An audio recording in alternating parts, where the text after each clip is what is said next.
Howdy there, folks. Welcome in. It's me, Fluent Code. We're back live.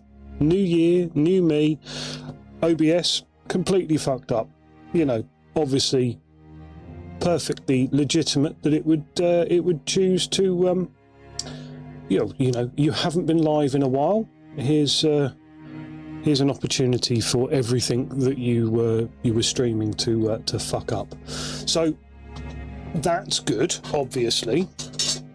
You know, we're chuffed with that. We're well pleased that's how it would choose to go. But otherwise, I hope everyone has had a wonderful little break from me. Yeah, basically it's been a tough few months. I haven't quite been able to get on top of things, and I just thought, you know what, we need to what is going on here? Sorry, I'm just trying to get my... Oh, that's right, hang on, there we go. I can do that there, and then I don't need to look up there so much. I can keep my eyes down here if that works. We'll see. We'll pop that in there. We'll set that up like so, and then we can see when there are chat messages and what have you. Yeah, so OBS has decided to screw me over. Made it a little bit hard for me to do things properly. Why is that shifted like it has? Oh, I don't think it really matters. There. No, that's fine. We're going to try out a couple of our other splash screens, obviously, including this one that you see here. Yes, here in front of us. We used to use this when we were gaming. Now we're going to go back to it. Let's see if our... Yes. Our paint screen does work still. We've still got our... Let's have a look. Where can you go? Because I want to get this keyboard out of the way. There we go. That works a bit. That works a bit. And then we'll just change the camera settings because...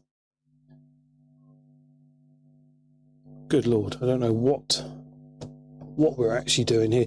It's been so long since we've done this that I can't remember what the hell we're bloody doing. Which is, you know, the height of professionalism. Right, we'll turn our desktop audio on because we need that. Right, video capture device 2, not that one. There we go, this one here. Right, properties, configure. Let's zoom you in a little bit on the action.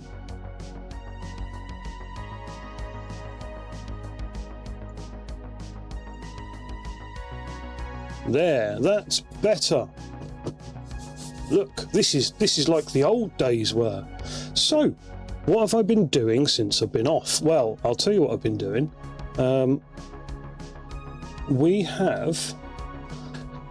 I've discovered a love of Battletech. I've always loved Battletech. It's a fantastic fandom. But it's been a long while since I've done anything properly hobby related like this. So, as you'll have seen, if you were on Instagram, you might have seen a couple of these guys pop up. I decided that I was going to 3D print. Bearing in mind it's the coldest it's ever been here in this house, and my 3D printer is set up in the shed, and so it's absolutely perishing out there, and it's not ideal for doing like a resin 3D prints. JB, to be honest, I didn't actually know that I was live on YouTube. I do apologise because I didn't think I was. Welcome in. Thank you very much for joining us. I didn't actually know that I was live on YouTube, which is, you know, it shows exactly how much OBS has thrown me off. Yeah, basically, I thought I'd disabled the go live on YouTube thing, so I do apologise. Let's just have a look at me, and yes, I'm live with the wrong. Yeah, basically, I thought the wrong title. Great. How do I I'll see about changing it. Thank you very much for your message, JB. It has been a long time.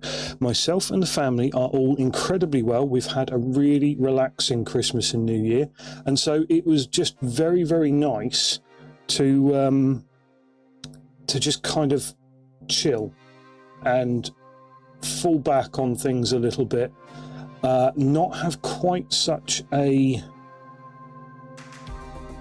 urgent sort of week planned. When I say week, I mean every week, because that's what I feel like I've been doing a little bit. Even though it's only sort of 3 nights a week streaming, it has been getting a little bit on top of me. I haven't had a chance to sit down, watch a TV series with the missus or anything like that. So in the new year, we will be looking at doing things a little bit more in moderation, trying to get live a little bit more regularly, but maybe less days, more hours. We'll see what we can do. It'll also give me a little bit of time for some hobby stuff that's not in front of the camera, which is quite a cool thing, I think. So anyway, we've been painting Battletech. So this is my Locust. Now, I absolutely adore this little bastard. They're pretty terrible in the game, but I just absolutely love these insectile style mechs that don't look like basically metal humans. So I've got another one here that we did. Again, we've posted this one up on Instagram. Got a few people looking at it and people saying that they like it and what have you.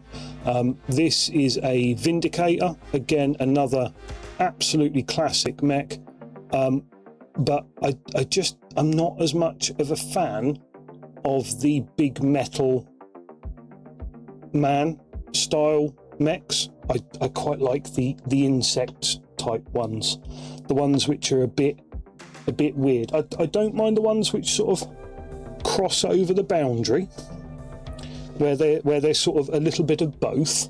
So you've got stompy metal man and insectile back jointed legs, that sort of thing. Although this one did suffer a little bit with the printing process. But yeah, you know, I quite like these ones, but I do really like the insect style ones. So I put my heart and soul into these, painting these up. Yeah, I 3D printed these. I managed to get off. Well, I managed to get off quite a large amount of prints. I'll give you an idea of how many.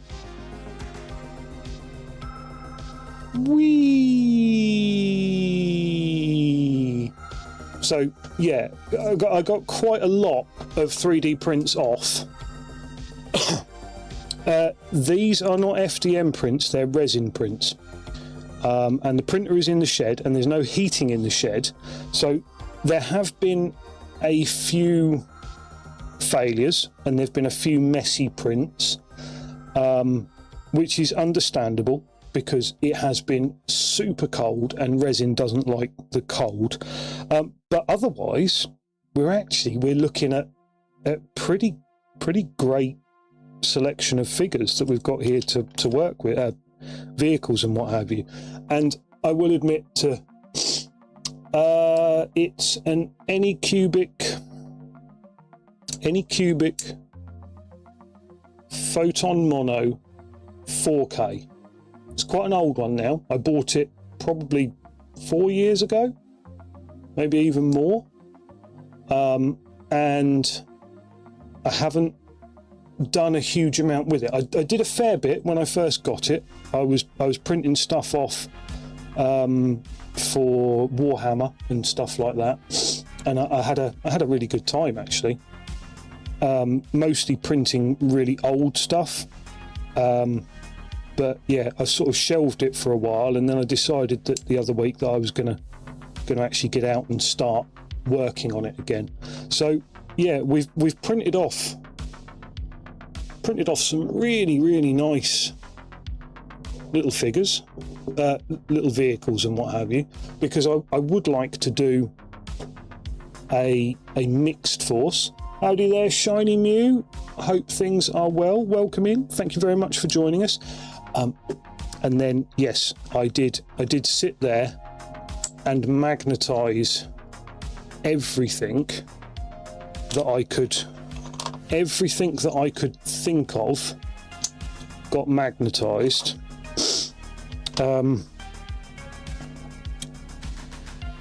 Even down to the little tiny turrets on the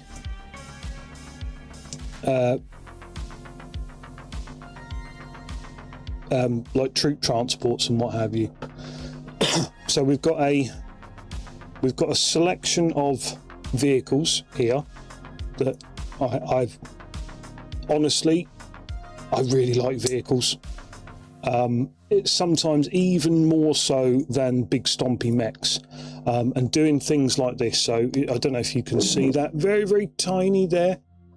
They've all got little tiny aerials, antenna and what have you stuck in on these vehicles, because these are supposed to be like command vehicles. And then we're going ahead and painting little emblems and stuff onto these guys as well. So yeah, we're going all out for these ones. I'd like to have a nice painted force,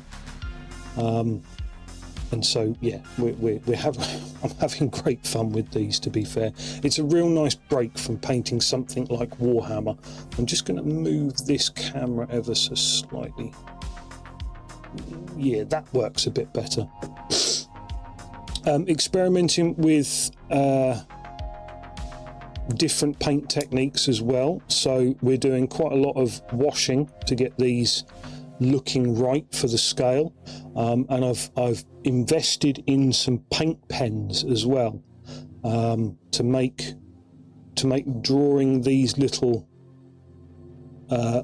icons and badges and what have you perhaps a little bit easier, which it seems to be working. It seems to be doing okay, although I do then have to come back and tidy them all up with a paintbrush. As you can see, these ones have got little whip aerials on them as well, which do whip. They are very cool. I like that a lot. But again, that was a lot of fun to do. So we're working on a mechanized force. We're working on this thing here in front of me, which is far too many miniatures, but you know, also great fun at the same time. Did pick up Dragonbane. Oh, Dragonbane. I haven't heard of that, but I'm very interested. So please do tell us more about this one. I've gone and done a stupid thing, which is, you know, before I've even played a single battle, I've gone in and themed my force around an in-game faction, and so we're being quite cautious on the mechs that we pick, and making sure that they are appropriate to the faction. We're doing Capellan adjacent as our faction, which is the St. Ives Compact, who were a offshoot Capellan regiment, faction rather. And so we're doing it with lots of thematically appropriate models as well. So we've got cicadas, we've got vindicators, Wolverines, Phoenix Hawks, Ravens. I do like Ravens. Ravens are probably one of my favourite battle mechs of all time, as you can see here. I do like a Raven. It's a D&D style game, but using under-numbered dice rolls and not over. Okay, yeah, has a great set of books to play and cards to use. Good single player as well. Okay, that's interesting. I will try and look out a bit more information on that as we go through, because I'm always interested to hear about new stuff. So yeah, we're doing a themed force, and unfortunately. Okay. Unfortunately, these two test miniatures that I printed, even though you can see these guys are slightly different colours, are slightly different, the wrong colours for the faction that I've elected to do. So I've actually mixed myself up a batch of paint, and we've painted all of that lot. Bar a few of the tanks and what have you. So all of the mechs, most of the tanks, a whole bunch of our vehicles are base coated, and then there's a fairly interesting process of painting these guys. We've mixed ourselves up a special base color, which is very, very close to the stuff that you can see online for them. We've then mixed ourselves up a special diluted mix of Basilicanum Grey, which gets painted over all of them, and then we go back and paint them with an element of this stuff mixed in, to get us a really grey sort of colour scheme, and we end up with, so we go, this is where we started, and I decided that was the wrong colour, so we can pop him up there. I'm not going to repaint them because I put my heart and soul into painting those guys, and they are quite well done. So we started off there, then we've mixed up this nice slightly more greyish green base coat, and then we work to highlight it or shade it and then dry brush it up and get us it's a lot more in depth than I probably should have done. So this is the most recent one that I've finished, and you can see how again that base color is going to change as we layer it on and work it, and I can't just start with the grey because it doesn't look right. I've tried it multiple times, and it doesn't work. So that's what we're doing.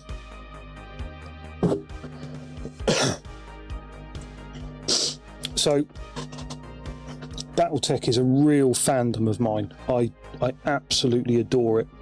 It's one of the first games that I started out on stream with as well. We played a full playthrough of the Harebrained Scheme, the HBS BattleTech game, the turn-based thing, and I adore that. I will go back and play that again on stream at some point once we've cracked out a few models. So what we have here are things that you don't normally see in that game, and consequently you don't normally see them very much either on the tabletop, but we've been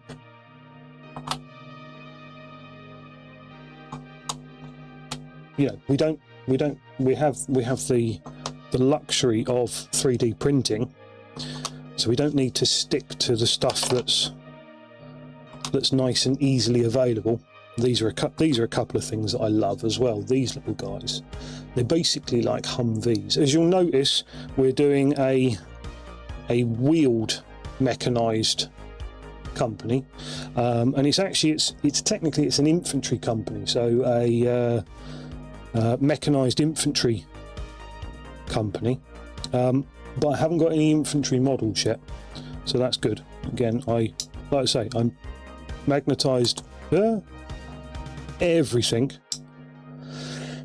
And so his little missile launcher there will spin round when I put it on the tabletop. Then, like I say, we've been playing with our paint pens. Very, very simple. We've got 0.7mm pin type paint pens. And these are great fun. These are great fun. You can actually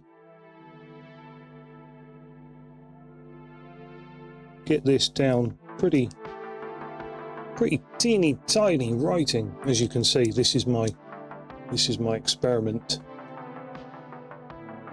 board. So you know we can draw little horses' heads on for the emblems. There you go. You see apparently that's a horse's head, but that's all we're doing. And slowly but surely, I quite like this idea of quite large military technology with logos and emblems and badges and stuff scrawled all over it. So, you know, things like this and numbers. And I've explored the idea of doing it with transfers, but that would appear to be a ferociously expensive option, is doing it with transfers. And so we're going to proceed with doing them hand drawn. It's about 12 quid for a sheet of transfers, and I'm too poor and too stubborn to admit that it would probably be a lot quicker and easier to do it that way. But yeah, no, we're not gonna do that. So generally we will be keeping the writing and what have you to the same areas of the vehicles.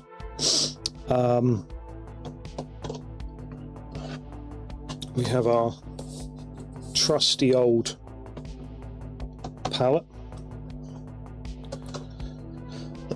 which has now been with us through thick and thin. This thing is, like I say, it's like a trusted old friend now.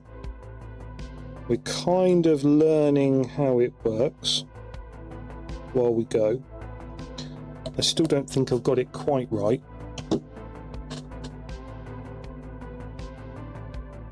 But we just want to make sure we've got enough in there.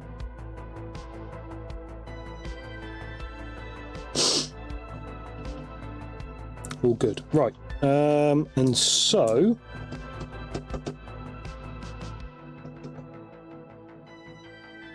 I'm just trying to remember what was the first thing that I was going to do.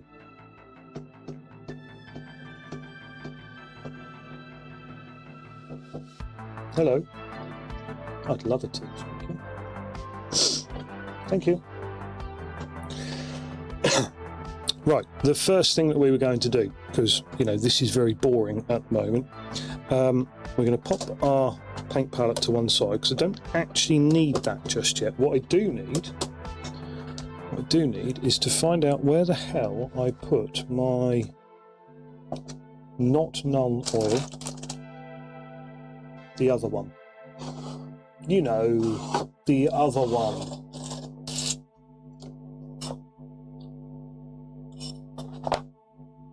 I'll take your word for it, JB. I appreciate the sentiment.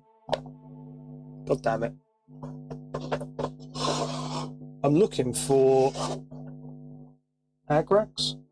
I'm sure I must be looking for Agrax Earthshade. And I can't remember where I put it. Ah, this will be in here somewhere. Maybe. Hopefully. Nope. Nope. Oh my god.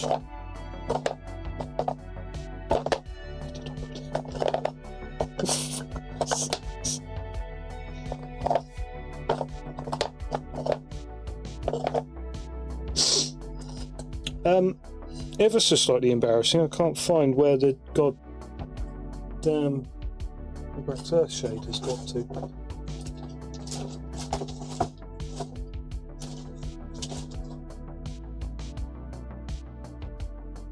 The mic is buzzing a bit. What are we doing wrong here?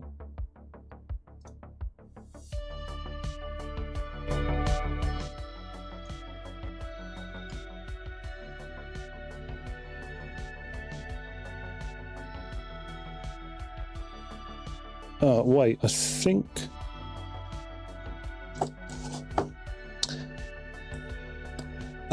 yes, the mic... Oh, stuff in the Discord. I will have a look at that in a bit, Shiny Mew. The mic, I believe, has...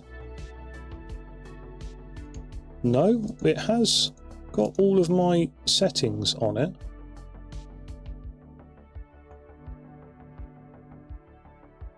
Let's turn down the input capture a little bit.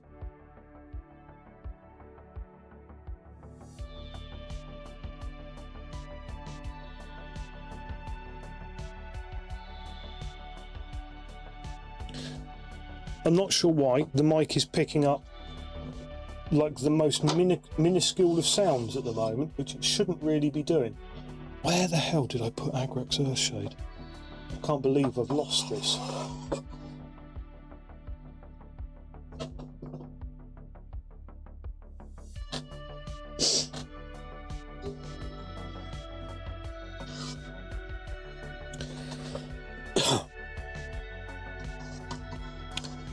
Well, this is again the most excellent of starts.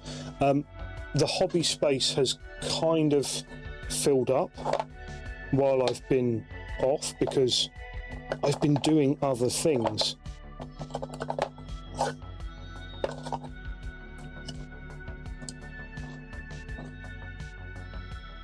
Unfortunately, one of those other things was clearly moving my paint where I can't now find it. What have I done with that?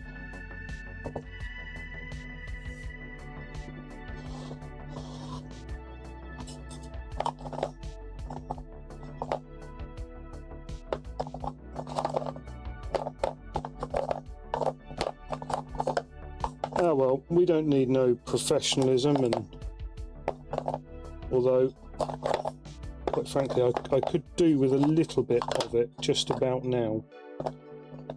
Hot damn, where has that gone? Okay, well, it would appear that instead of doing that, what we will be doing is paintbrushing. Yes, it does appear to be a little bit of hide and seek. I'm going to go in with the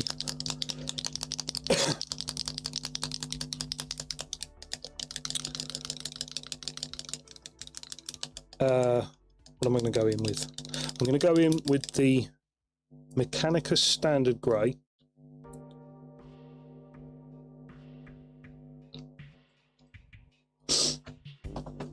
This is quite nice because it's a base paint. I do like base paints.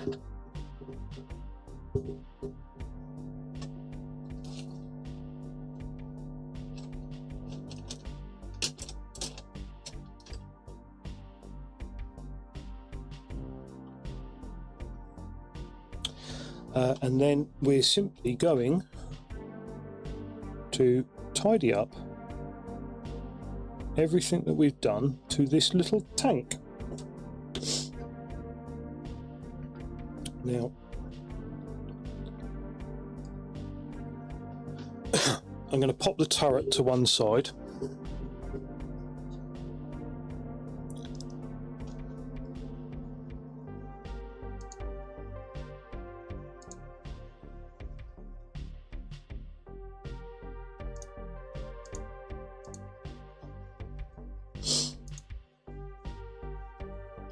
Sorry, we had a noise gate on.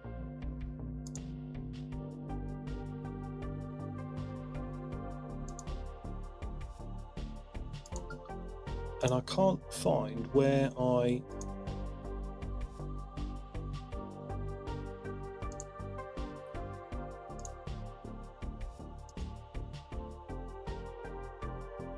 JB, thank you very much for dropping by.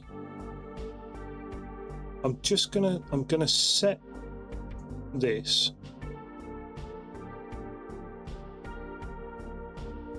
and hopefully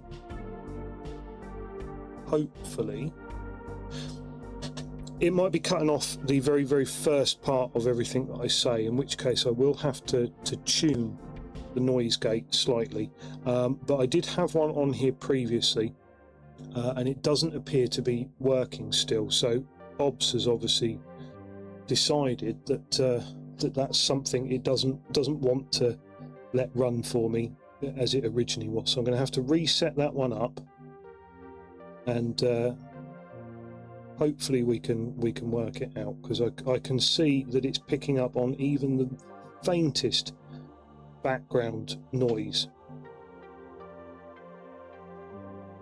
Thank you. Oh, careful.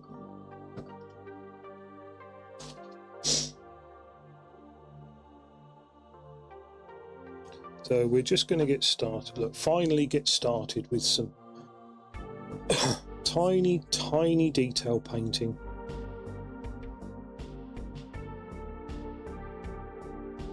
This is probably my favourite thing of working on these Battletech minis. Is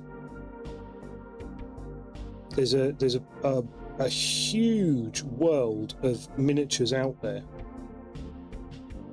for Battletech. Like, literally, if you go onto Cults, it's enormous. They are everywhere,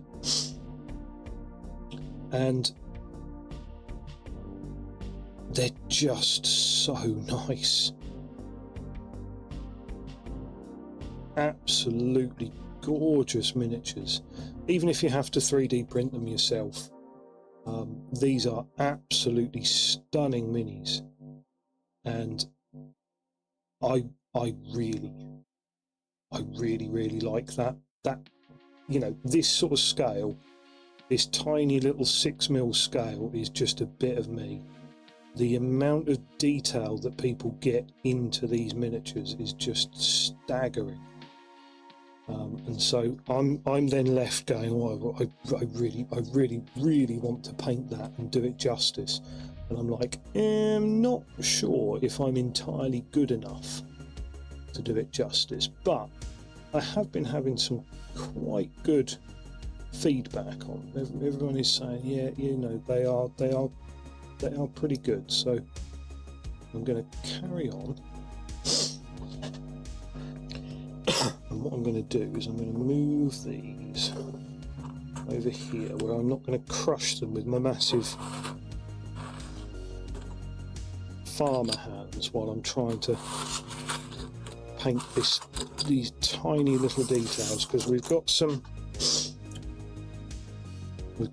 paintwork here that we are going to have to try and neaten up with the brush, where the paint pens are good but they're not quite good enough. So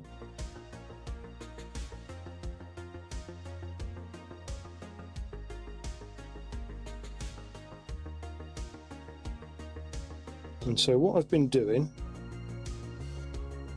is putting on a YouTube movie or two and just sitting here and like painting details like these, and boy is that quite good fun.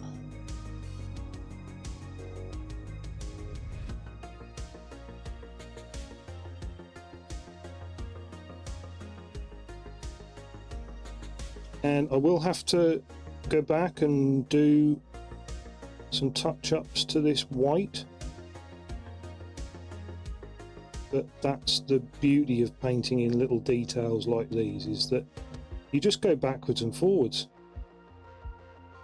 and you work between it, you know, you work between the white, you work between the grey, so that M will need to just thicken out a little bit.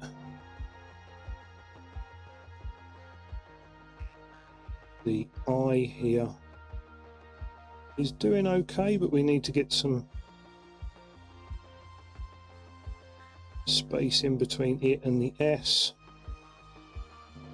and then we just need a little bit more definition on the S. Keep our paint nice and thin, keep it workable, and we can just go in and just do a little bit on the S, then we'll go and do a little bit on the I and work our way backwards and forwards, and then we'll grab the white and we'll thicken out whatever needs to be thickened where we've just gone and slimmed it down too much. Shall we clear our brush off? But yeah, so that's how we'll do this. We'll just sort of work backwards and forwards between the two colours. Obviously I'm not going to get the white out just yet because I've only just started on the grey.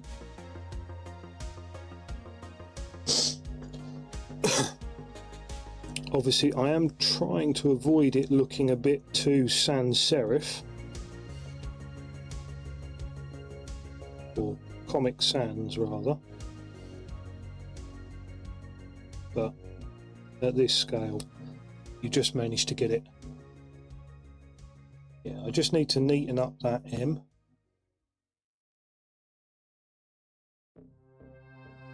And I could just put a little bit more space between the S and the I there, but I don't need to thin down the I, but I can just take the end off of the tail of the S there. Just use that to help get that little bit of extra space. There you go, that works quite nicely. We've tidied up that red. So we'll go back to the sort of general highlights that we were working on.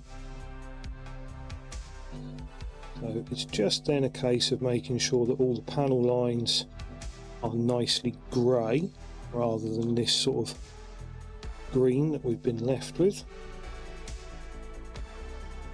At some point I will pull up the St Ives picture that I have of a couple of their battle mechs, which really does highlight this sort of grey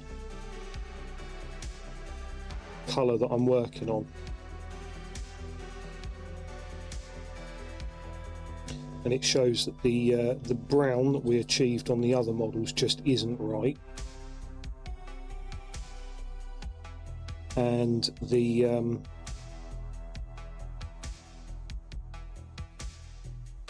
if we didn't go through and do this stage, that it would be too green almost. But I think what we have achieved is quite the right colour. It's a very military colour. I'm almost sort of reminded of like a German grey.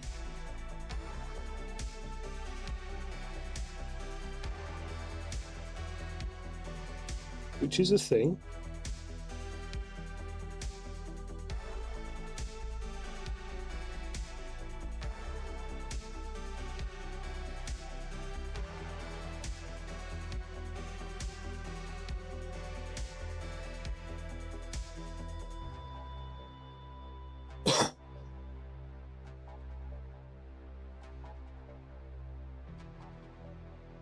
The nice thing about 6mm is that you can be a little bit larger with your highlights. Good evening, Mouldy. Welcome in. Happy New Year. I know I've seen you since then, but not on stream. We haven't.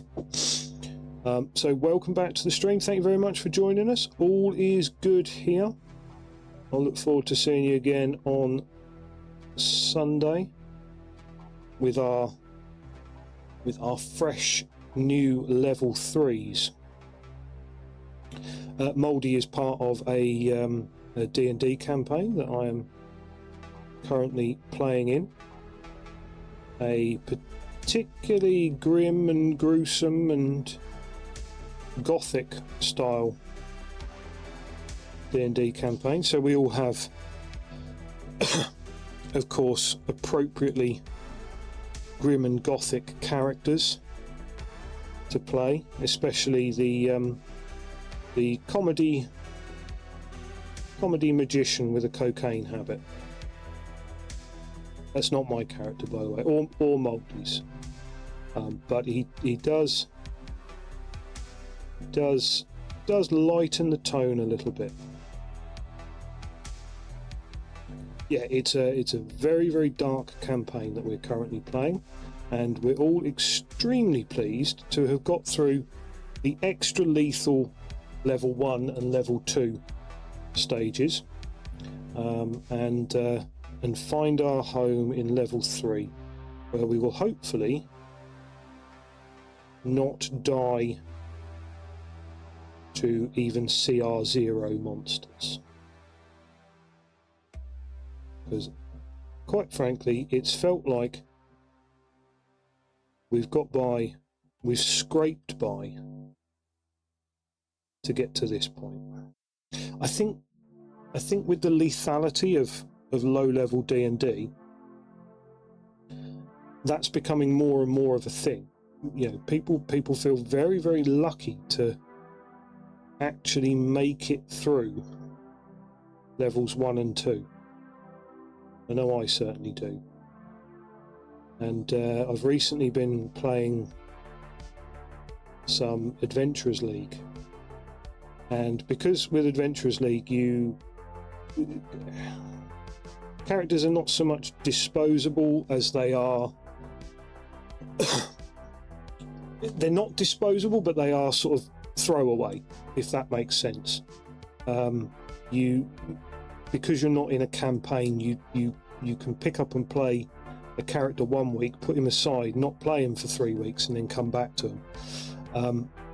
But those characters do tend to die often, because you cycle through DMs, and a regular DM that you're playing with sort of time after time after time will probably not want your character to die. But in Adventurers League, there's none of that saving grace. It's like, yep, you're here at my table.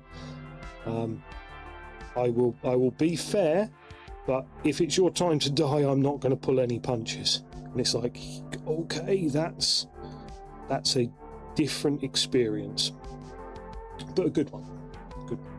So yes, we're looking forward to getting together at the weekend and hopefully have a fairly solid start to the year in terms of consistency at the table.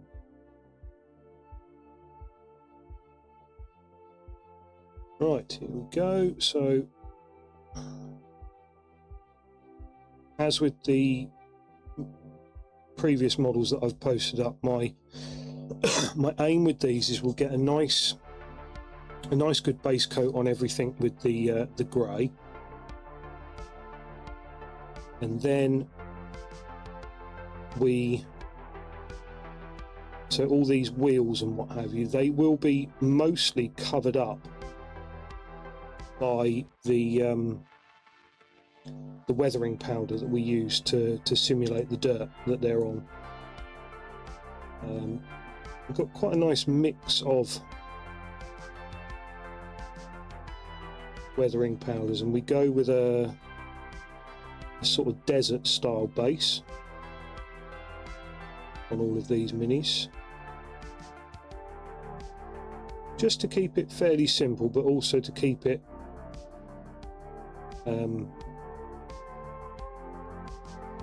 on theme. So all of the minis will be done with the same sort of base, so they all look the same sort of thing.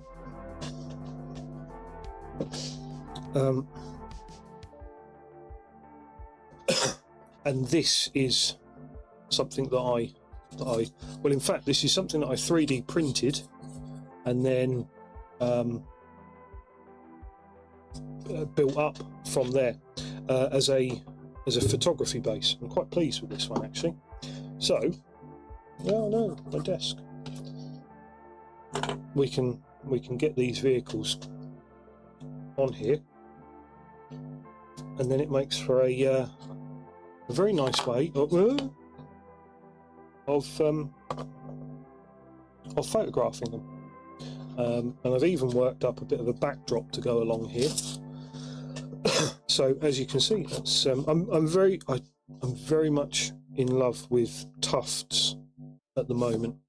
I think they're a great little hobby thing. So yeah, I'm quite pleased with that. I think it's come up rather nicely, and I think the texture that I've achieved on there has come up quite good. So you can see we've got all the different sort of colours in the sands and the rocks and what have you. So that's come out quite nice. So that's why we are going with a. I've lost the model that I was painting. No, I haven't. It's on there. Shut up. I know what I'm doing. I'm not a complete noob at this, even if my lack of OBS skills is showing through. I can't believe all of my settings have disappeared, literally everything, and I can't get Stream Elements to work as well. So yeah, you know, the lethality hits a bit less for AL characters. I haven't lost one in a campaign yet, but it seems much more daunting. Yeah, I like I say, they're not throwaway. You do get sort of quite comfortable with an AL character, but so we recently ran almost a campaign in Adventurers League for Halloween last year, which was Barovia. There's a good long module for Barovia Adventurers League. It takes you from all the way from level 1 through to into tier 3 content, so you should be like level 11 or 12 by the end of it. I missed a few sessions, and so consequently by the end of it my character was level 10. And I said, okay, great. I kill him off, and I described how he would when we were battling one of the last bosses, and he used his stunning strike on her to then hurl her from a window above a huge gorge. So as he hurled her through this window, he said, well, okay, the only way to be sure that she's not going to gain her damage immunities is to go down with her. So he jumped out of the window and punched her all the way down, as was only fitting for a monk character. But because it's Adventurers League, and I know that within 10 sessions I can basically have that character back and not stuck in Barovia, I don't mind doing that. It's like I say, they're not throwaway, but they are almost disposable, as it were. Ah yes, I'd forgotten that I'd painted the other side of that. I'm going to have to come along and do something with this red, because I'm not very happy with the way the red has come out. It's a bit more pastel than the red that I would have wanted, if that makes sense. And we can probably do something to pretty up that blue as well. Yeah, it's sort of on your terms, you know. I this is how my character is going to go out. Yeah, you don't often get to dictate it like that. And the DM at the table was quite appreciative, because he was the only top level character in the party. So when I say top level, it's top level for tier 2, so level 10. And he was quite dominating in combat. Basically, I built a character that could, by level 10, have like 7 attacks in a single turn, which is, oh, you can only do it once. After that, you have to, I don't know when, no, in fact, short rest gets action surge back, I think. But yeah, so you would need to short rest to, at the very least, short rest to get your 7 attack round back. Right, this is quite close detail, so we're going to have to take a little bit of time here. We just want to widen out the inside of the zipper a little bit. And then we want to tidy up the bottom there, because we don't want that zero to go over the bottom.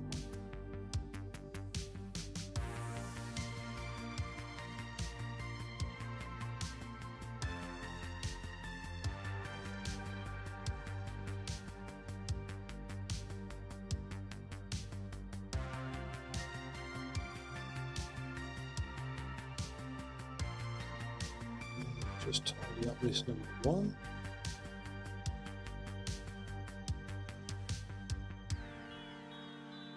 You see these paint pens, they're good. You can't do a sort of sharp edge to anything, which is fine. It's not a major issue, but sometimes you just want a little bit of a point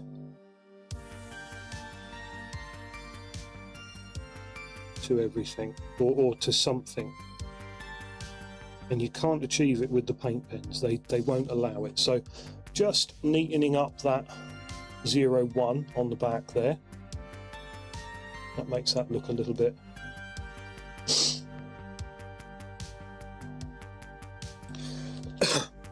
well, yeah, it was the, I mean, it's what monks are designed to do, but obviously I'd paired up a monk and a fighter for multi-classing, and in the 2024 rules, fighter gets access to weapon masteries as well, which means that there was a lot of synergy there between them. So yeah, I mean, even on a normal round, he was doing 5 attacks a turn.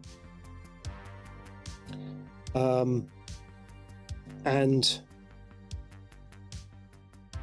each, as long as you've got enough sort of key points and what have you, and if I'd have leveled him up further, then key points would have become even less of an issue. But yeah, I mean, that's what monks do. You end up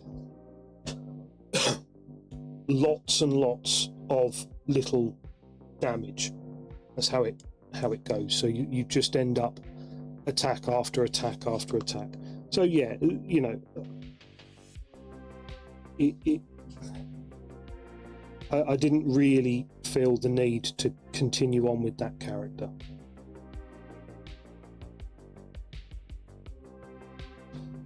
Right, I'm sure there was something. Yeah, there was. There's a little bit of yellow on there that I just want to correct on the turret, because I've got a little. Yeah, there we go. Just enough to cover that up.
Painting minute details like this is incredibly satisfying when it goes right and you can actually see the effect of what you've painted. But half the time you paint it and then you go, well, I can't see no difference, and you wonder why you bothered.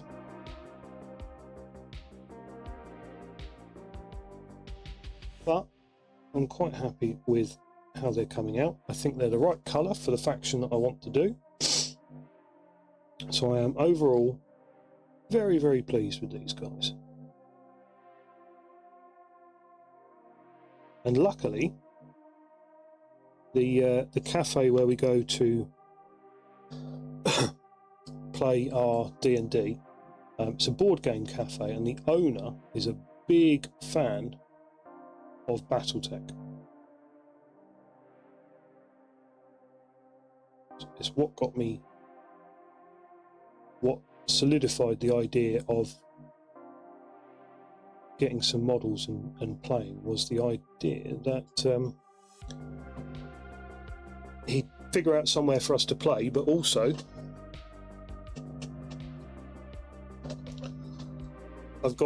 I have got official minis, as well as the box game as well. So I'm not just doing the 3D printed stuff. I have put some actual money towards Catalyst, because I do find that a bit frustrating. You know, some of they're not a small company. They are a big company, but they're not Games Workshop.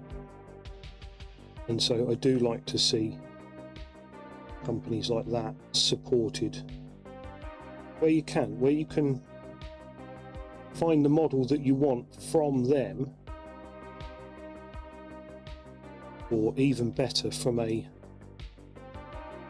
small independent like our pal at the game shop. Then I do encourage people to buy from them where they can. I'm just gonna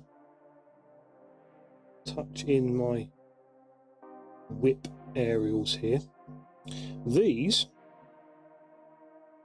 I took a tip from someone on YouTube, I believe, who was showing off some painted minis, and somebody asked him, how do you get your aerials to print so thin? And he goes, I don't print them. They're toothbrush bristles. And I was blown away, and I said, oh, that is amazing. I would never have thought on a 6mm mini to add toothbrush bristles.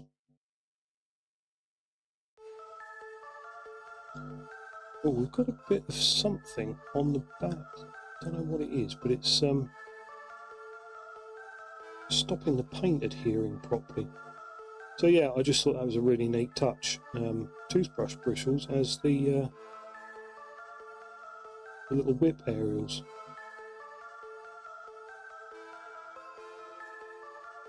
Right. So there we go. Like I say, I will come back and just neaten up that white. We need to come along and do a little bit of the red on there as well. But otherwise, I think that is actually pretty good. We'll just need to paint in the tyres and then do the base in a similar method to this. Yeah, okay, excellent.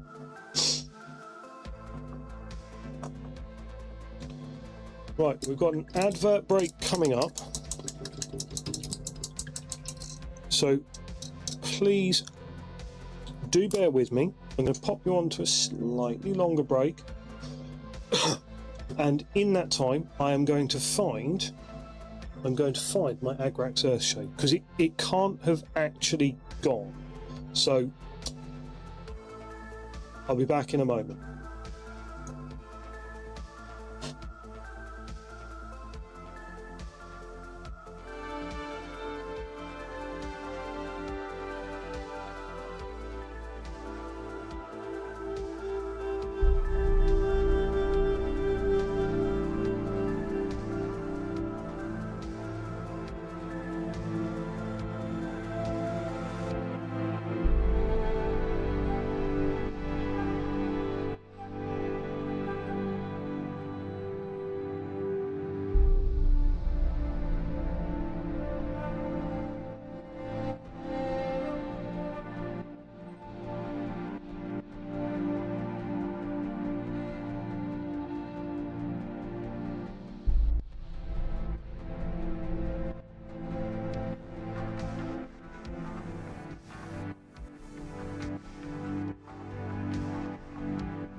Well, folks, colour me absolutely baffled, because I have searched and searched and searched. Get stuffed.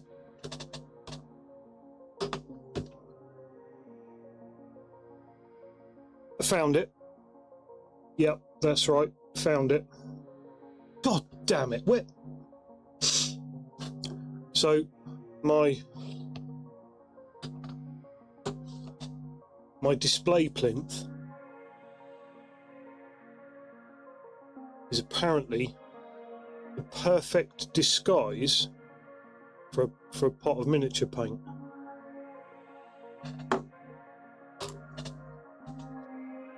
Sometimes you really want to swear, but you mustn't. It's not considered the done thing.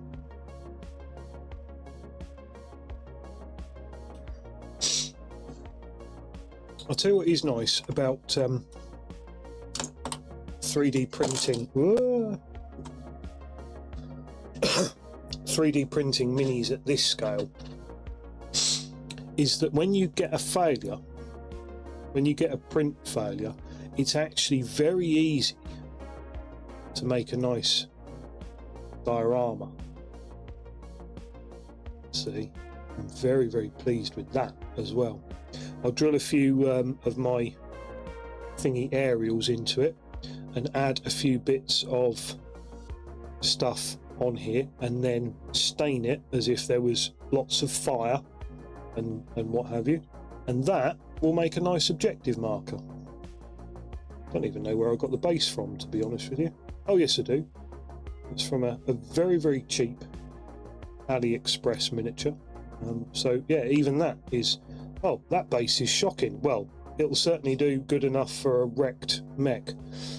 So yeah, it's really, really nice at this scale. You can actually do stuff like that. I might even see about printing off a little tiny dead 6mm man to go on there, because that would be quite nice. Right, good times. We have Agrax Earthshade. We have a cutie little 3D printed holder for a pot of Agrax Earthshade, and so we can proceed with our technique, which is pretty simple, really.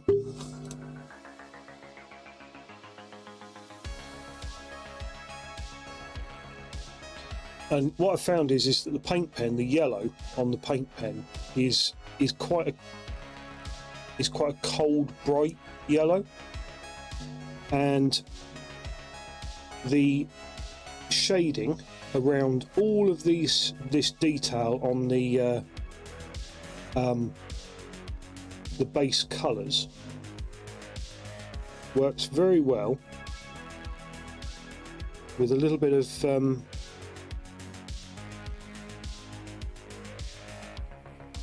I need a bigger brush, with a little bit of Agrax.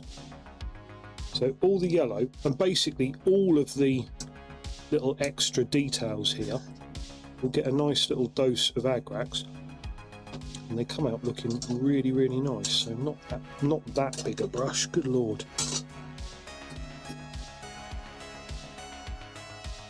This is a nice one here. We'll use that one, I think.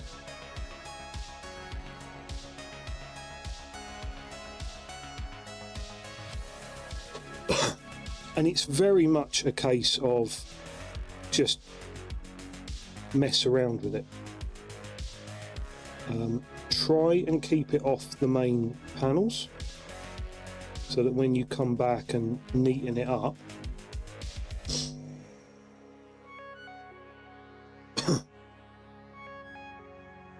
you're not needing to do too much clean-up work.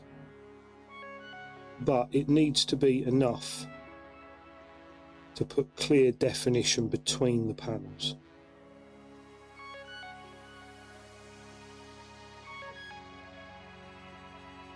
And so we'll take it neat from the pot. We add a tiny bit of water onto our brush, and then we just slush it about. That's a technical term, by the way. Making sure we get it in there, around here, all this bit. And then we just want to go around everything here and just give it that sort of slightly dirty look that most military equipment comes as standard with. And what I'll do at some point, I really should have done this already because I have done it with my Basilicanum Grey, is actually get this Agrax into a dropper bot, pre-thinned. Because if you take it at sort of bottle consistency, it's way too strong, too potent. No one could handle that sort of unthinned power.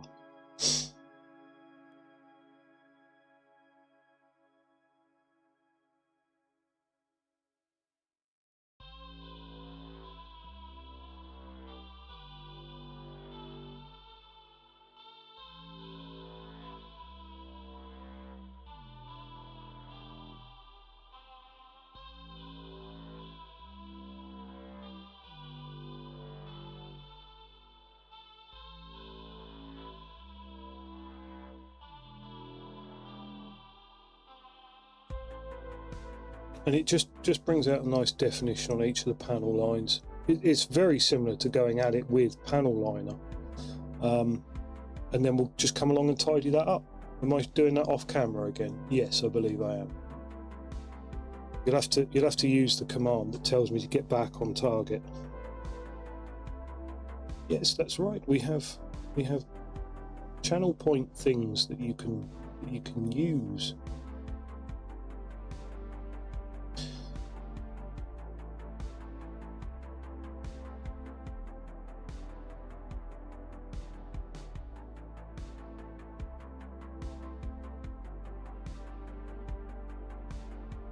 What I am most pleased about is actually getting back with my 3D printer.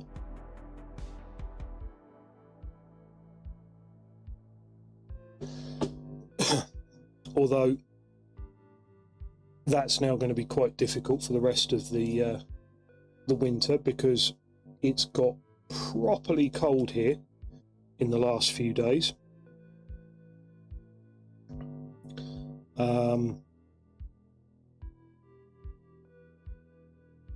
Which I know that, you know, some of my American viewers do laugh when we talk about properly cold, but it's you know, with wind chill involved, we're talking sort of -10 here in the UK at the moment, which is pretty chilly. You know, actual temperatures are a bit more well-meaning than that, but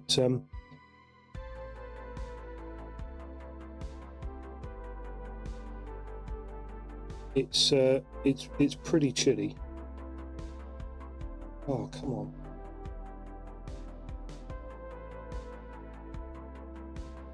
I'm trying to get a kind of decent crystal fade on these windows, and the problem is that the paint is sort of just wicking itself away to the other side, so I don't know if I'm going to be able to achieve it. It'll be all right anyway. We'll still manage to get a good look from it, but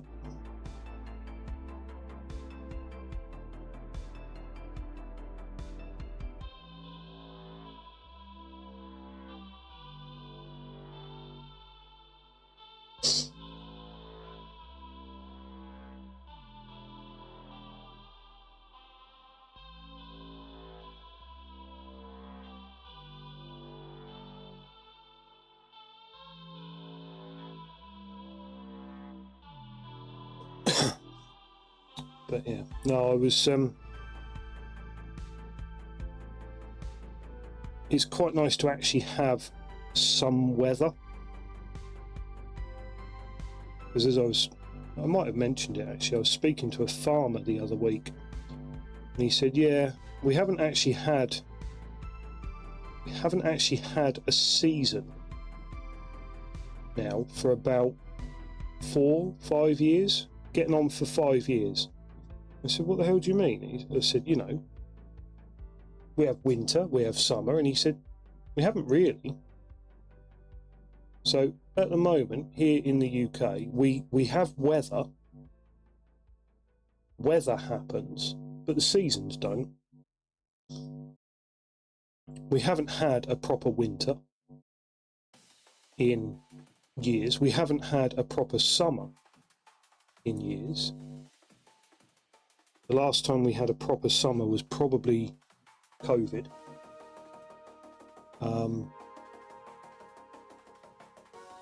And all we've had in the years since then is 6 months of no rain, followed by 6 months of rain, followed by 6 months of no rain, followed by 6 months of rain. And that's all it's been for the past, what are we now since COVID? 3 years, 4 years? Good God, it's not more than 4 years, is it? Surely I can't remember.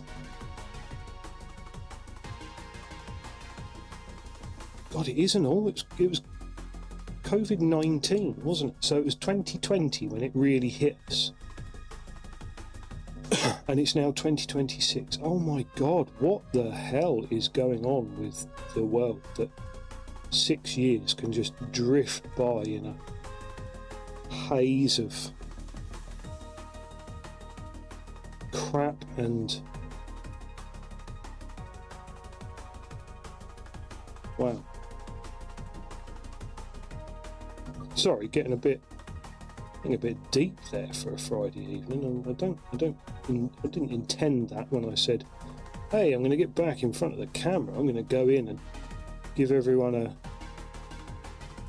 real fucking headache."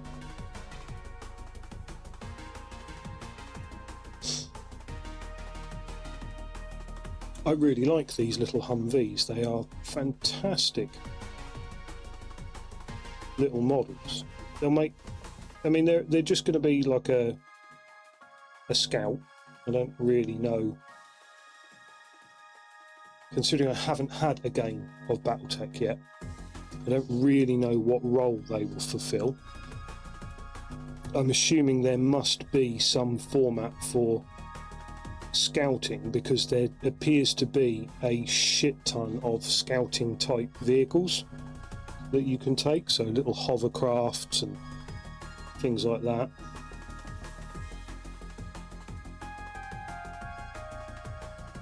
Which I very much like. I like technical stuff. I think it's probably what my autism is about. So yeah, right.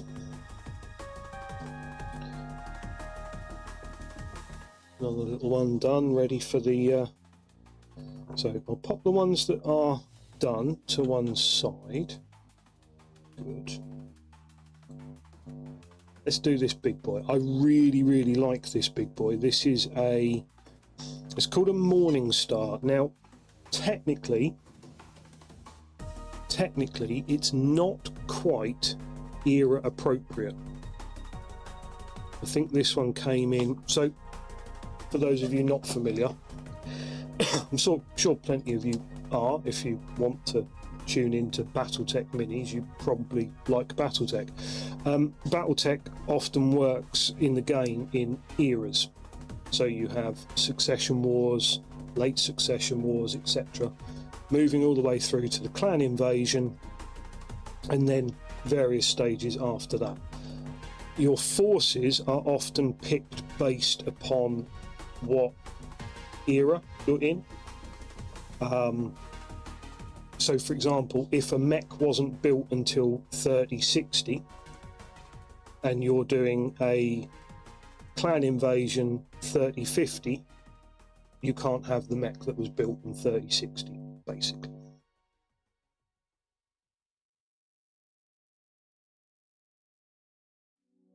I think, I'm going to have to double check, but I think this model here, this Morningstar, is slightly later than all the rest of my forces. So my forces are mostly late Succession Wars because the faction that I'm doing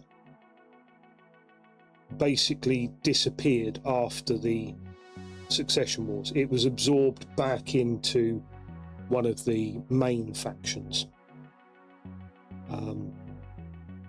So it broke away. It had its own little space empire for I mean, it's like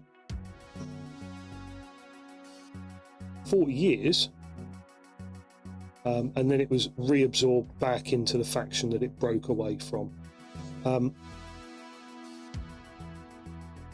I think this is from a slightly later era than what I was intending to do, but it is just such a stunning model that I don't really care. I love this model. I need to have it in my force, and so here we are with the non-period correct Morningstar.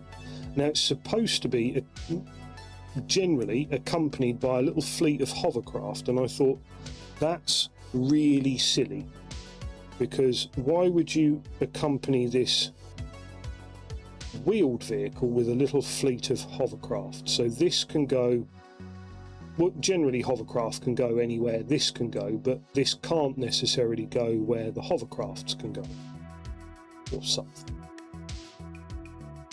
But look at it, just look at it. The thing is stunning. It's like a cross between an Abrams and the Alien vehicle, isn't it? It looks great.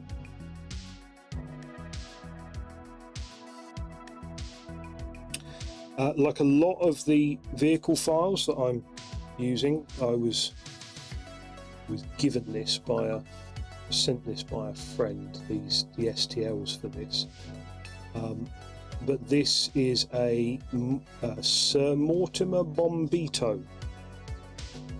This is the name of the guy on Cults, which is just a frankly amazing handle to go by anyway. I'm going a bit heavier with the washing on this one, aren't I? Because there's a lot of close together detail that I don't know that I'm going to pick it all up otherwise.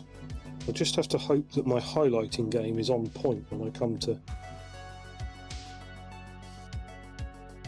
paint this one. The wash is going on a little bit thicker. I'm putting it kind of everywhere, but we'll tidy up for that later when we do the highlights. So I'm not that bothered.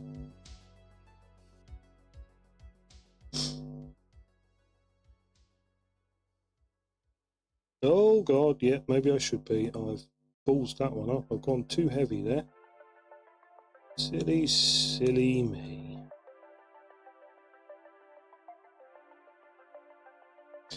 We've got quite a quiet.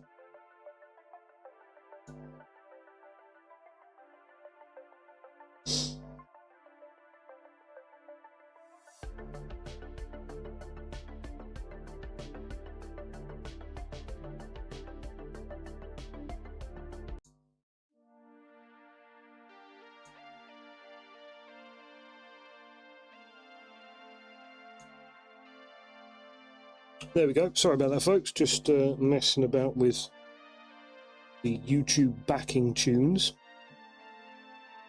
I was worried that we were getting to the end of a track. Right.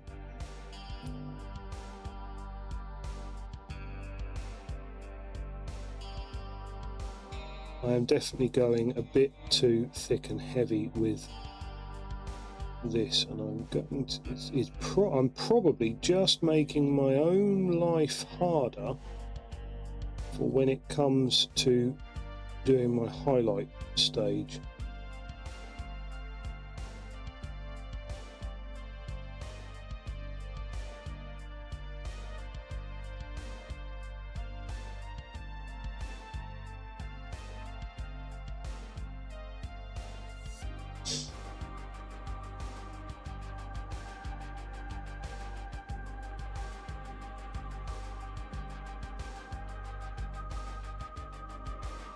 But we'll live with it.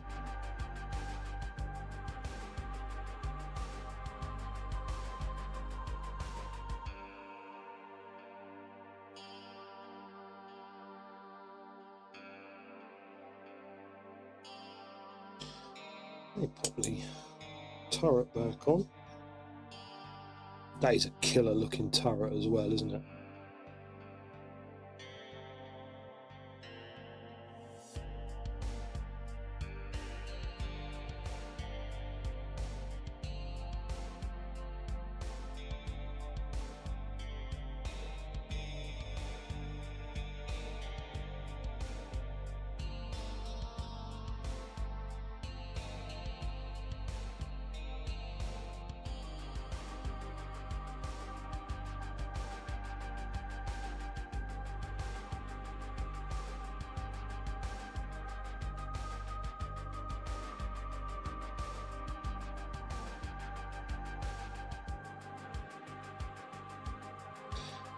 So one of my favourite things about this is that although these are all very, very sci-fi-y, you can generally see a purpose to most of the things in the Battletech sort of space. They tend to make mostly physical sense. There's a few things which are a bit weird, like how does ammunition stored in a leg of a 18-meter tall battle mech make its way to the missile launcher that is in his arm? How does that work? I don't know. But don't focus on it. The rest of it generally tends to make sense.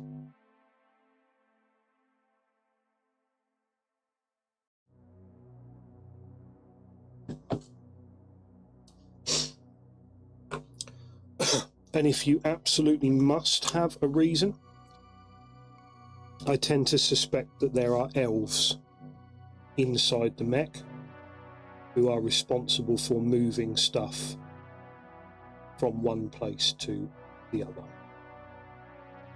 That's how I choose to live out my days when it comes to the mystery of how does a Griffin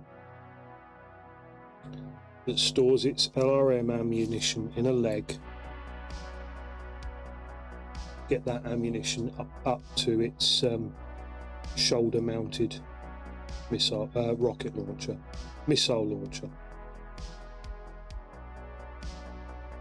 Good, I can't say rockets. Rocket launcher, no.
So, what's everyone up to for the weekend? Right, Shiny Mew. That's all right, not a problem. Hope things are doing well. Let's. You posted something up in the Discord, didn't you? Let's see. I'm going to have a look. Unfortunately, as I've said, OBS is OBS has turned traitor on me, and it won't let me do all the things that I used to do. So I don't actually know how I basically have to go in and change my settings in order to get that to work correctly. Right, let's go and have a look.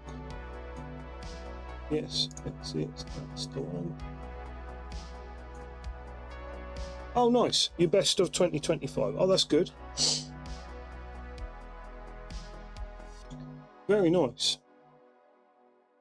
So since you've been posting up to the Discord, Shiny Mew, do you feel like you have developed as a painter? Because I would certainly say that I can see a fairly significant improvement. I'm not saying that you were shit. Please don't take it that way. But I can see a fairly significant improvement in your painting over, let's say, the last year or so. Because I think you've been posting up in the Discord for about that time. So I'm really pleased with how you're coming along.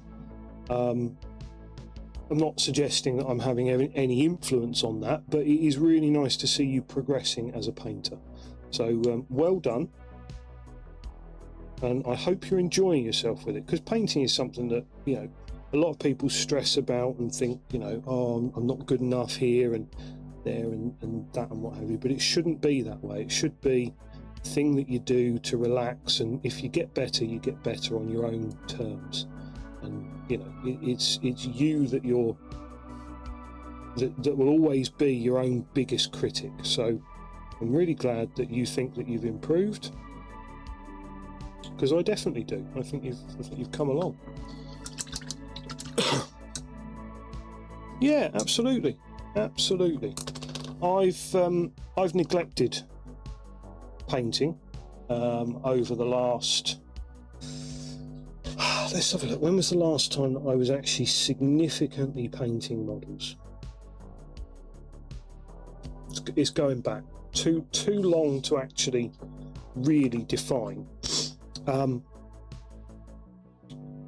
over the last year, since I started streaming, since I picked that up again and started actually getting back into it, I was talking to my brother-in-law, who's also, you know, in the hobby space, and he goes, yeah, I probably painted 3 or 4 models last year, and he does take a lot of time about it. I went, yeah, last year I probably painted 200 or 300 models, and he went, what, 100 models? And I pointed him to the display cabinet over there, filled with D&D models, each one of which will take me like 2 hours, maybe. And I said, yeah, just this year we've just got on stream and powered through. We've been painting miniatures. You look at the Eldar that we did on stream. I was so pleased with those. I will come back to them at some point, because I know that's where a lot of people joined the channel, is when we were painting the Eldar. And we will get back into it. We will finish that project. But it is a project that's taken me 30 years so far. So another one is not the end of the world as far as I'm concerned. And if you can't wait, if you can't be patient for me to paint them, then I'll just have to disappoint you, because I'm not going to rush them. I will get them done. I'm not going to rush them now after it's taken me this long to get here. I've chosen a colour scheme I'm happy with it. I've worked on some models, and they're coming out nicely, so that I'm happy with it. And yeah, we're gonna carry on with them. But there's probably 20 odd of those done. We must have done 40 odd night haunts as part of our Halloween challenge. And then, like I say, there's hundreds of D&D models in there, which I was really pleased with. Yes, there could have been more detail on them, and in some cases there could have been less, and we could have got more of them done. But I had a really good time. And so, yeah, painting should make you happy. Get to where painting makes you happy, and then find your happy medium and carry on with it. So yes, I'm really glad that you're seeing your own improvement, View. So please do keep sharing it on the Discord, and hopefully at some point I'll figure out what's going on with OBS, and I'll work out how to put them up where everyone can have a look. Obviously, for anyone who wants to see Mew's progress, there's a Discord link down below.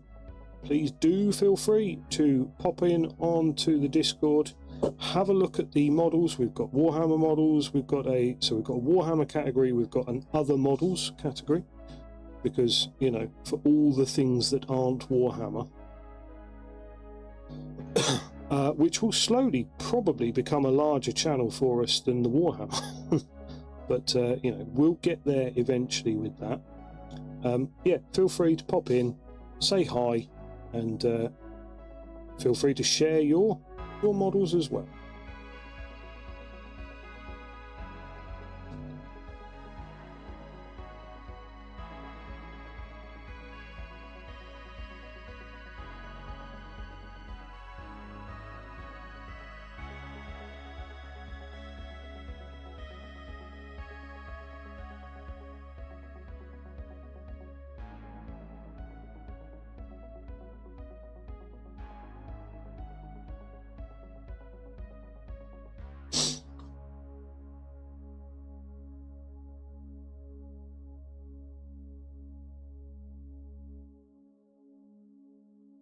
And I must admit, it is very satisfying when you can pop in front of your players a fully painted model of what it is that they're expected to fight. So again, if you are DMing or even playing, you know, and you want to give your DM a helping hand, feel free to get painting. Because although I paint a lot of my own, I would absolutely love if my players painted some models. And when I said, oh yeah, you're facing off against a hippogriff or whatever, and they went, oh, I've got a model for that. Oh, amazing, that would be fantastic. Ah, no, that's too dark. Shit.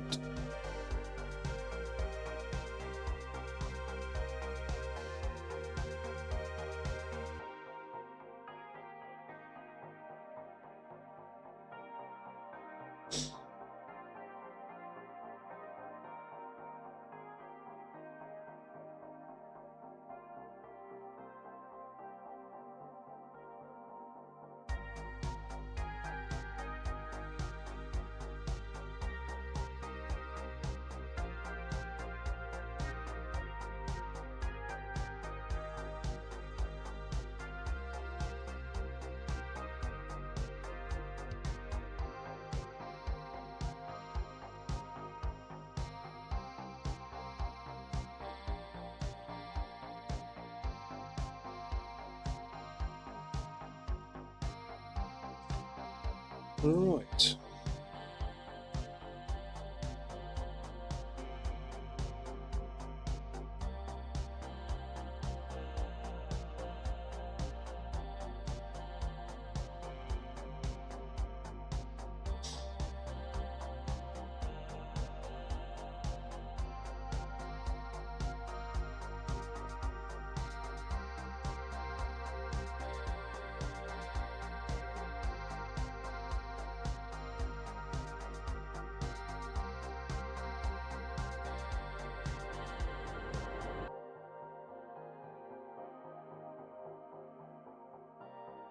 Okay, that's not looking too bad. Just a last little bit on this corner here.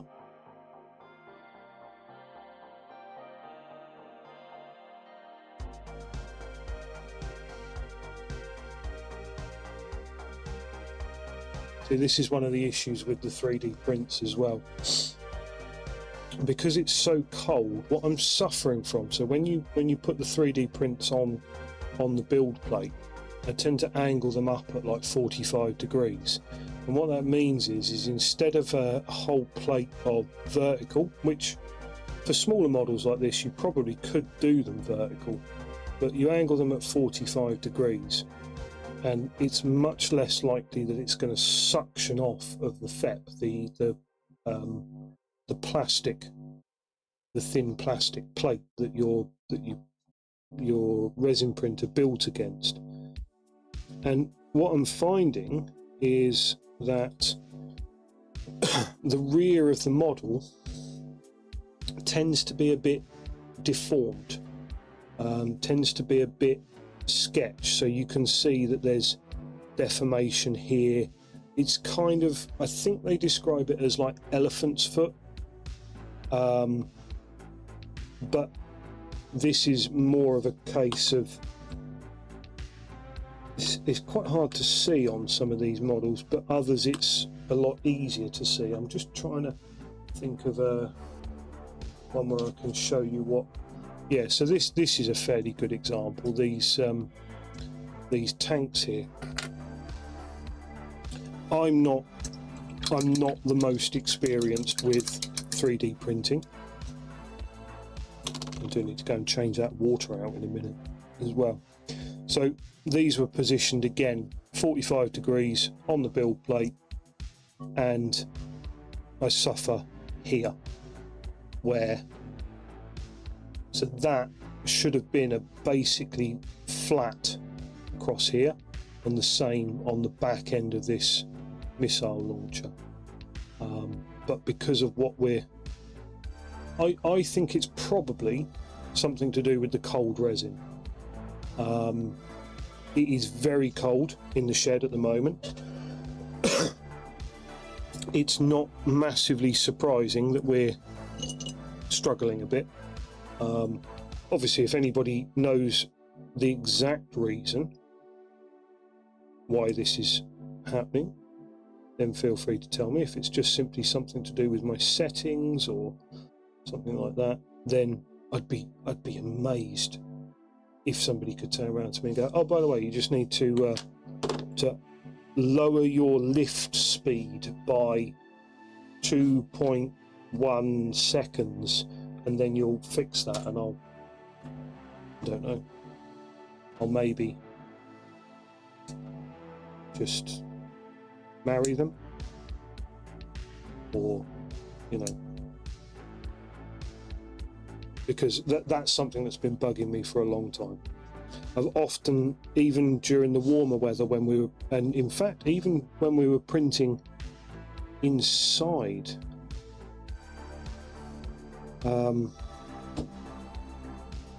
we occasionally had a problem where it would, we'd get very similar sort of problems. So I don't know what it is. It's something I would love to figure out, but I'm not going to lose a huge amount of sleep. You know what we're like here on this channel. We don't actually, there's not really an awful lot of perfectionism going on. It's a case of, oh, this is a thing that's happening, and we will learn to love the thing that's happening. But that one specific thing, that one problem with the back of the build plate, I say the back of the build plate, it's not the back of the build plate, it's the back side of the models that are against the build plate. So obviously they don't print against the build plate, they lift off and they have supports, and I don't do a full raft, but I do supports, and the supports are normally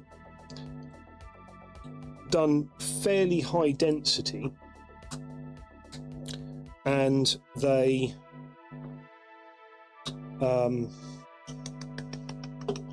what's the word I'm looking for? They're done fairly high density, and they tend to cover most of the build plate. So most of the build plate does have the base of the supports on. So there's no raft, but the bottom of the build plate is covered. Then they're lifted up on supports. I normally have them lift about 3 mil off the build plate. And so everything here should be supported on supports, but I still get this deformity, this deflection here in the back of the model.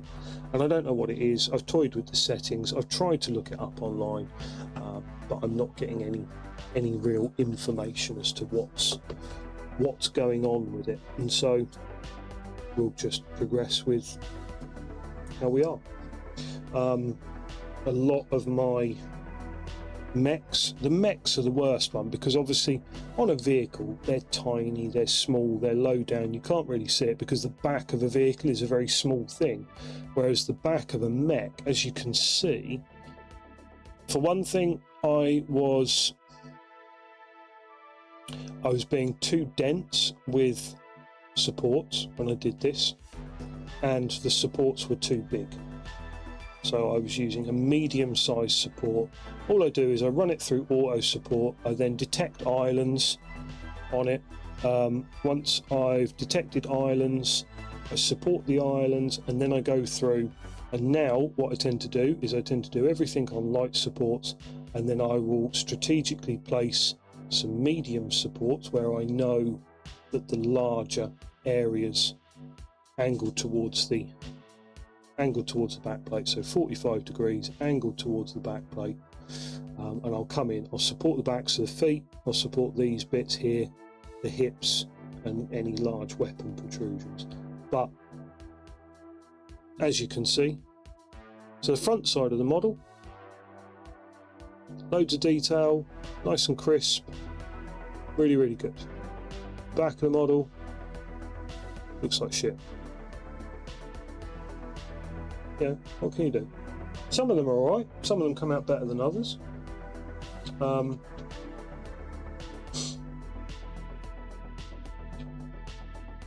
These guys have come out pretty good. So these are Phoenix Hawks. I was toying with some slightly different settings on these. I'm quite pleased with how the fronts come out. We've got loads of lovely, lovely detail on there. And on the back, again, we've got loads of lovely detail.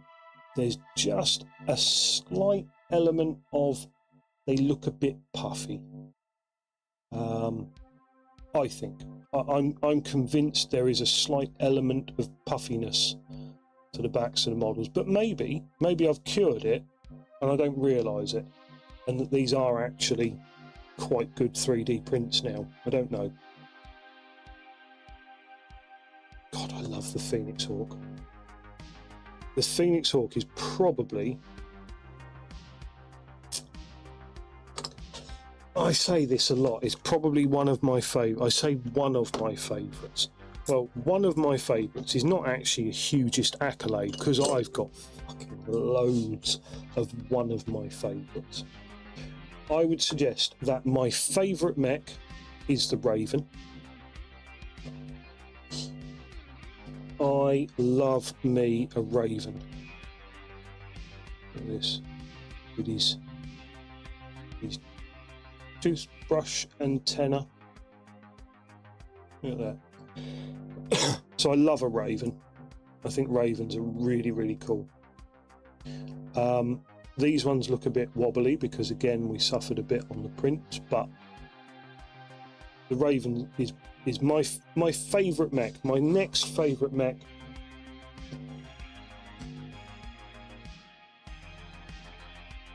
has to be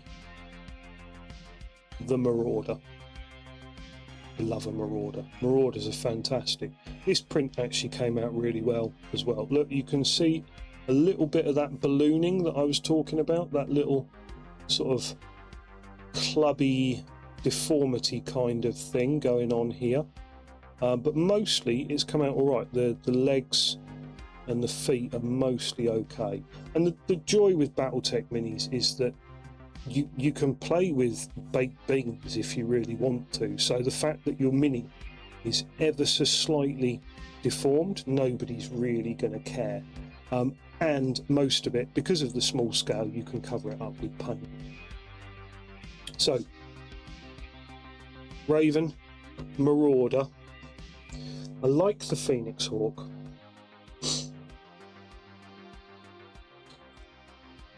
But there's the Locust. The Locust is definitely up there on my list of favourites. So we've got 3. Should we do a top 5 out of what I've got here printed up?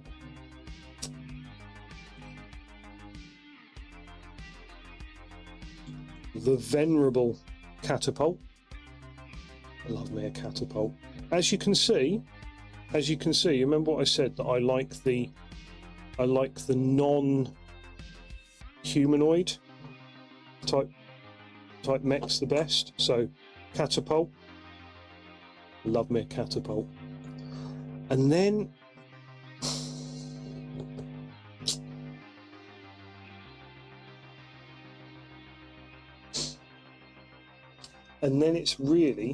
it's got to either be the Phoenix Hawk or the Whammer. I love me a Whammer.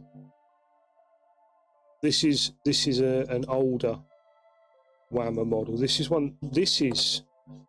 FDM. Can you believe that? That is an FDM. Look, you can see it on the bottom of the guns. Right, I printed this off my bamboo. So get it close, and you can see where the detail is a little bit sketch. But I printed this with a 0.2 nozzle on my bamboo, and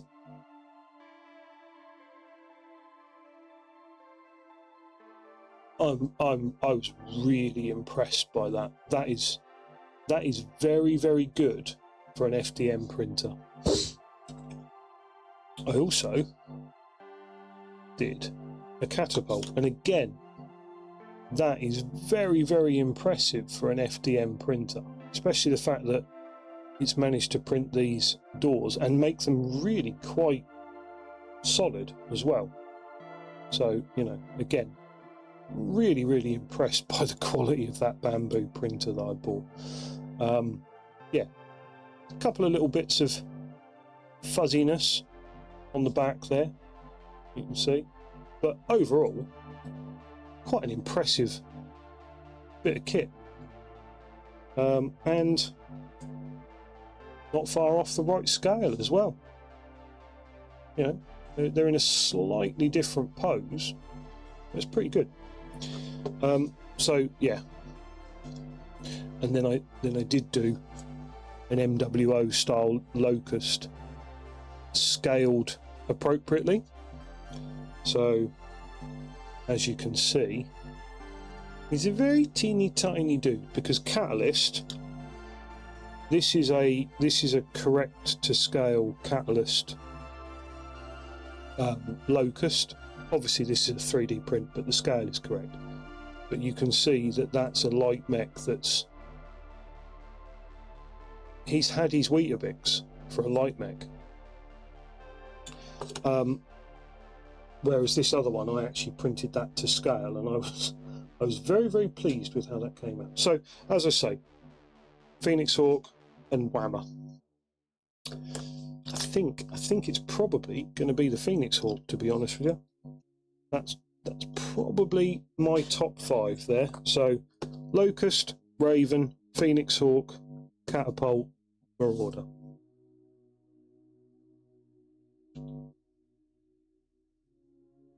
Demolisher. Twin AC-20s. Yeah, it's not quite the same as a battle mech, but I do like it nonetheless. And they are extremely deadly in the game. So yeah. Right, folks, I know I said it was going to be an 8 till late, but this is my first night back on stream in front of you guys. We've managed to get a few models quite well progressed, to be honest with you. You know, I'm quite pleased with how this little dude is coming on. I still need to tidy up some of this writing along the front here, and then I can go in and I can put a little bit of shade and detail into the little battle markings that we've got on there, and then he will be ready for basing and the battlefield. So I'm quite pleased with that one. This actually was a mashup of 3D files. So this is the wheels from the Morningstar, an MBT body, and the turret of actually from a different 3D sculptor, from a completely different vehicle. But I put them all together and I went, actually that looks kind of cool. I think it's probably a little bit too much firepower for the tonnage that chassis would accommodate, because we've got an AC, we've got two, what I believe are, well actually I've painted them red, so they would be smalls. Maybe that's okay. So two smalls, and then it looks like we've got about SRM 10 on there altogether, SRM 6 and two SRM 2s. So yeah, that's quite a heavy loadout for that chassis, I reckon. But yeah, so we've progressed quite well. Hopefully you guys enjoy the BattleTech content, and what we'll look at doing is perhaps spending a couple of evenings working on these guys, and maybe perhaps even possibly painting up some of my favourite battle mechs. You know, the Raven, the Catapult, the Marauder, and yeah, I am actually really pleased with how these ones came out. So yeah, I will be back, but I don't know when. Keep an eye out on the Discord. I will post up when we're going to go live. The schedule will be a little bit informal at the moment until we get back on our feet and realise exactly what we're doing with ourselves, and then we'll hopefully firm it up. Thank you very much for everybody who's joined us this evening. Thank you very much for coming back and watching me. If you like what you've seen, please feel free to drop us a follow down below. Follows are free, but they do mean the world to me, so please do that if you're so inclined, and I hope that you'll catch us on the next one. Take care folks, see you around.